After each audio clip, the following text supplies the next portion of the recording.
Dr. Patino here at the Cosmetic Surgery. You're going to be the first ones to see what comes out of here. This is like an electric toothbrush. It's called micro power assisted power because I'm going to turn the power on. And look at this, see? The tip vibrates. So this is like an electric toothbrush. The fact that you have this tool doesn't mean that you're going to use it properly. Much like using a toothbrush. If you are used the electric toothbrush as an old toothbrush and you go back and forth with full force, you are going to have gum bleeding, right? The same applies here. The fact that I have this tool doesn't mean that I'm going to use it properly. I gotta let the tool do its work. If I'm jamming the instrument back and forth, I'm going to cause bleeding, right?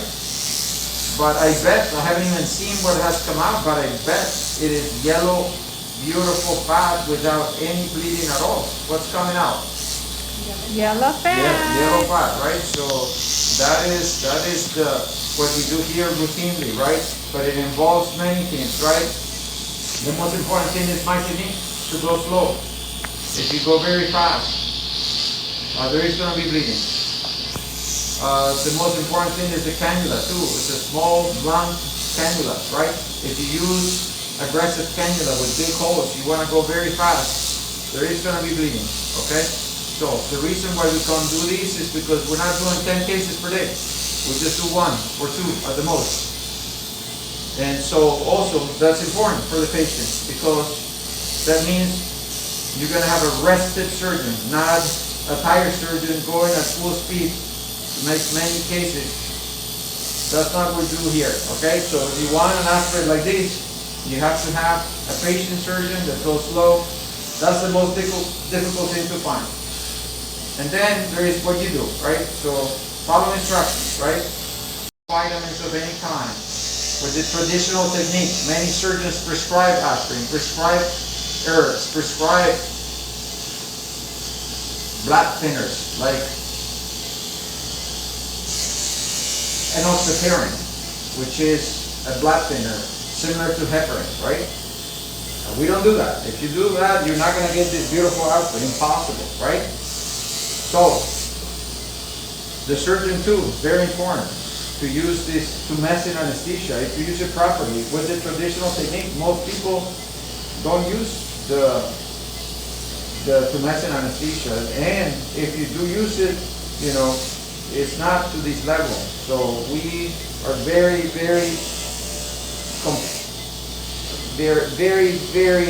dedicated to an excellent patient experience. We're dedicated to obtaining this yellow output that is bloodless and oilless.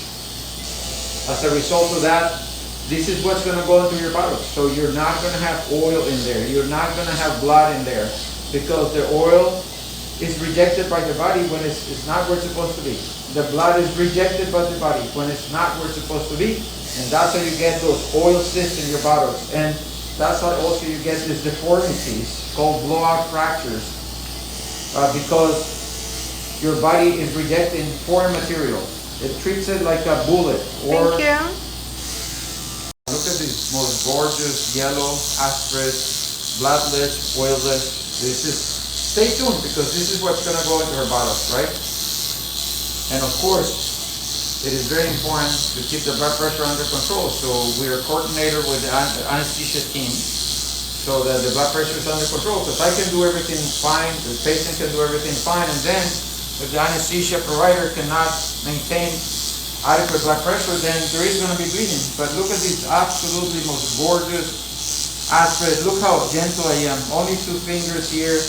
I'm not jamming the instrument. At the same time, I'm not going to be fatigued, right? So I use both hands 50% of the time. So I also limit my risk of occupational injuries in the form of tendinitis to the wrist, elbow, or shoulder. More importantly, by going slow with either hand. But if you are a surgeon and you're not ambidextrous and you're using your non-dominant hand, that is going to force you to go slow. And that's probably how you can start noticing this output, how it gets a lot better, right? This is pretty much like driving a car, right? If you go at full speed, you can lose control of the vehicle and you go to an unintended area. That's how you can cause an organ perforation. It usually happens to a very fatigued surgeon, probably on a Friday afternoon after doing many, many cases. Maybe hungry, maybe wanting to go to bed, going at full speed, loses situational awareness and goes to an unintended area, perforating an intra-abdominal or intrathoracic organ, which could be lethal, right? And that's something that has never happened to us. We have never perforated any intra-abdominal or intrathoracic organ or any organ. This is just the most important, beautiful, beautiful way to do surgery. I say it would be almost impossible for a surgeon treating the patient in this kind manner, going very slow, to actually perforate an organ. I mean, the only organ that we perforate here is the skin, right? The skin is the largest organ in the body, and yeah, we make little holes there, but that's it. What I mean is internal organs, right? So no internal organs. Alrighty, so look at that completely bloodless, oilless fat graft. This is the harvested fat. It's gonna go into her buttocks exactly like it is. We don't use any commercially available cleaning systems. And notice how I'm using my non-dominant hand.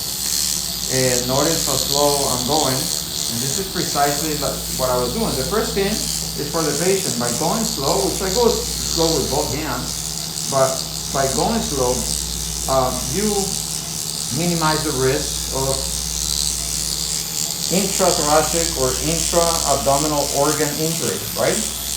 Why? Because you're going slow. It's like driving a car going very slow, right? By using both hands, 50% of the time I use my right hand, 50% of the time I use my left hand, which is my non-dominant hand, which is what I'm using right now. I also minimize the risk of occupational injury to the wrist, elbow, or shoulder. And also by not doing so many cases, right? We just do 1 or 2 cases per day. If we're doing 10 cases per day, it's going to be a problem, right? For the surgeon and especially for the patient, because you're going to find a fatigued surgeon going at full speed and then loses situational awareness and loses control of the direction of the cannula, and then may go into an unintended area, much like you're going at full speed in a car maybe at night, and you lose control of the vehicle and you go off the road. And that's exactly what happens, and that's something that has never happened to me, and pray to God it never happens. But I say that it would be almost impossible, because look how controlled my movements are, and I'm feeling the cannula. I'm going very slow. I'm not sweating. Yeah, so thanks to God we never had any organ injury. No intra-abdominal, no intrathoracic, or no organ of any kind, other than the skin, because the skin is an organ, and of course we have to make little incisions, but that's about it. Thank you. I'm going to show you the pinch test here. See, look at this. We're down to this much, 0.5 centimeters. This is everywhere you go, 0.5 centimeters. Look at this. See, this is just incredible, and this is part of the test. See? Look at that. Look at this. There's nothing everywhere you go. Look at over here. Okay? I don't know if you can see from that side. See? 0.5 centimeters, 0.5 centimeter. Look at it. See? Everywhere we go. I can make it bigger. See? 0.5 centimeters. See? 0.5 centimeter. 0.5. This is just incredible. See? Here. Look at that. Very beautiful. Incredible. Thank you. So we are almost done, right? And I mean, we're down to the bones in this girl. And look at the output is still yellow, beautiful fat here at the Cosmetic Surgical of Cerrito. I'm going to show you the pinch test. This is absolutely going to... This bump, buttocks are over here. She's on her side, but notice this bump. This is where the waist is going to be. Now it's like this, right? When we're done, it's going to be the opposite direction. So once we give her a very nice waist, right? This is going to be incredible. Again, I'm using my non-dominant hand. Look at that beautiful output. Very yellow, beautiful spot here at the Cosmetic Surgical Center of Costa Rica. If you would like to have a procedure like this in a bloodless manner, give us a call. Much less risk of anemia, blood transfusions, reoperation for bleeding, lack of energy. If you have lack of energy, you're not going to walk. If you're not going to walk, you're set up for blood clots. Our patients walk 1 mile the first day, 2 miles the second day, 3 miles the third day. Number one, because they don't have pain. Number two, because they have full of energy. They're full of energy because they didn't lose any significant amount of blood. That's the way it is. And if you would like to have this procedure, I've been doing this technique since 2004, so it served my patients very well. Remember, she's on your side, buttocks are over here. Do you remember the bump? Is gone. It was like that. Now it's nice, nice, nice. Look at that, see? And this is the pinch test, see? 0.5 centimeters, see? Look at that, pinch test. Incredible, see? And we can do it this way too, see? We can do it this way, see? 0.5 centimeters, beautiful. 0.5 centimeters is where the waist side, waist, you see, waist, beautiful, and waist, beautiful, nice waist, see? Everywhere we go, 0.5 centimeters, incredible, thank you. So this is the other side, buttocks are over here, right? And again, we're gonna do the same thing. This is the pinch test, this is part of the surgery. You have 0.5 centimeters everywhere you go. Look at that, you guys, see? 0.5 centimeters, 0.5 centimeters, you see that? 0.5 centimeters everywhere, all the way to the waist over here, you see? All the way, see? And I can do it backwards, see? I'm gonna do it like this, see? We're at the level of the waist right here. And she's on her side, you see? 0.5 centimeters, 0.5 centimeters, you see that? 0.5 centimeters, it's incredible, see? 0.5 centimeters, beautiful, right? She's like that instead of like that. Thank you. Wow, look at this fat graft, you guys. It has not been processed in any way whatsoever. This is the fat, the way we took it out, and this is the fat, the way it's going in. It is just unbelievable here at the Cosmetic Surgical Center of Costa Rica. So I'm looking at the fat graft that is completely oilless and bloodless. I'm looking at the ultrasound and I'm looking at the patient. And I'm going into the deep subcutaneous space between the superficial and the deep gluteal fascia.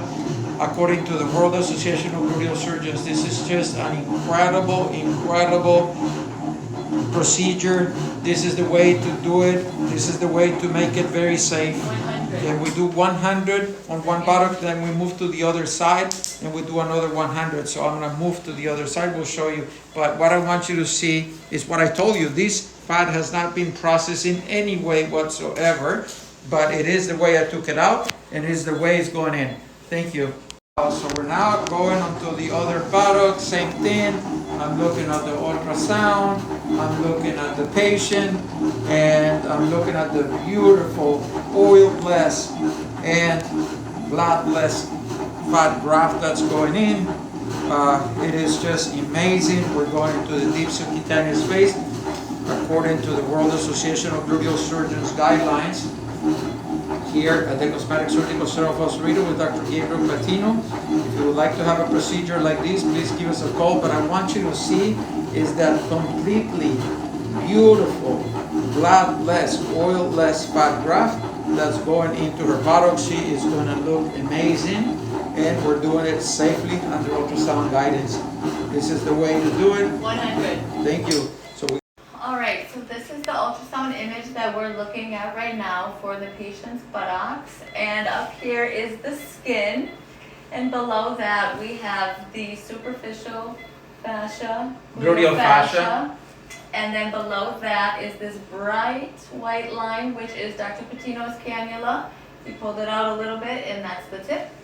And below that, his cannula is in the deep subcutaneous space, which is about a centimeter, maybe actually less. And then the deep gluteal fascia, and below that is the striated muscle, which we don't want to go in, so that's why we're using the ultrasound. I think this is so tiny. I think this is like 0.5 centimeters. This is one of the tiniest spaces. Look at that. Very Just little. show the narrow space. The very narrow space Wow. is this area. Okay, now look, I'm going to pull the cannula so you can see the tip. And you can point out to the tip of that cannula right there. And now you're gonna see a great cloud coming out of the tip of that cannula. That's the fat graft, and it's gonna start pushing the deep gluteal fascia and the muscle down. You see that? How beautiful this is, you guys. And opening up that space from 0.5 centimeters. Now that space is up to maybe 3 centimeters. Or maybe, yeah, 3 centimeters. That's incredible. Thank you. Thank you.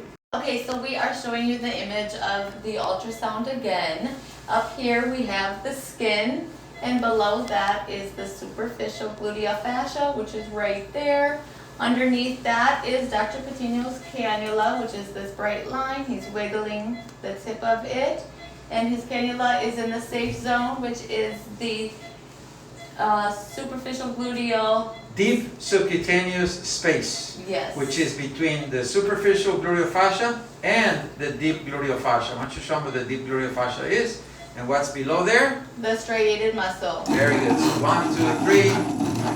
And so as the fat enters the space with this gray cloud, the striated muscle is moving down, creating a bigger space than it was before. Expanded the deep subcutaneous space. And notice how I inject as I withdraw the cannula. This is just absolutely beautiful. Beautiful image here. Thank you.